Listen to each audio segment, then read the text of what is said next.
با درود بر هم میهنان عزیز، در آخرین کلیپی که فرستاده بودیم برای هموطنان در سرتاسر جهان به عنوان کنشگرایی چیست، یکی از هموطنان نوشته بودند یک فرد بی‌نام و نشان نشسته و از کنشگرایی صحبت میکنه. بله، من اینجا تأکید میکنم روی این مسئله. من بی‌نام و نشان هستم و همه کنشگرایان در طول تاریخ بی‌نام و نشان بودن. همه این زندانیان سیاسی، همه کسانی که در طول این 32 سال بر علیه حکومت جمهوری اسلامی مبارزه کردند و متاسفانه در بسیاری از موارد در زندانها بودند، شکنجه شدند، کشته شدند، اینها بی‌نام و نشان بودند. برای کنشگرا بودن شما نیازی به نام و نشان ندارید، فقط نیاز به این دارید که متوجه بشید در این زمان چه کاری باید کرد و چه عملی باید انجام داد که مؤثر باشه.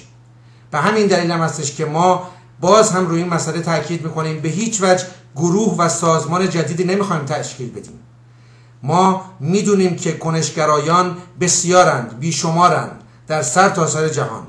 ما فقط میخوایم دعوت کنیم همه این کنشگرایان بیان و با هم بتونیم با هر عقیده سیاسی که دارن و به هر گروه و سازمانی که تعلق دارن فعالیت کنیم. به زودی کنشگرایان یک حرکت عملی برای سرتاسر جهان ارائه خواهند داد در یک تظاهرات دست جمعی که حتما برای شما هموطنان عزیز فراخوان و دیگر اطلاعاتشو خواهیم داد. از همه شما هموطنان گرامی که صدای منو میشنوید و تصویر منو میبینید ازتون تقاضا میکنم به سایت ما koneshgarayan.com، به همین گونه که میگم نوشته میشه koneshgarayan.com، تشریف ببرید، در اونجا خودتون رو ثبت کنید. هموطنان، ما احساس میکنیم و با پوست و استخونمون میفهمیم که الان باید وارد میدان شد. همان گونه که باز در اول این کلیپ گفتم، ما احتیاج به نام و نشان نداریم. ما باید غیرت داشته باشیم، ما باید آمادگی داشته باشیم و باید اعتقاد داشته باشیم که در این شرایط حساس باید کاری رو کرد که مؤثر باشه و باید به میدان آمد. ما بیشماریم و برای آزادی ایران هر کاری که از دستمون بر بیاد انجام میدیم.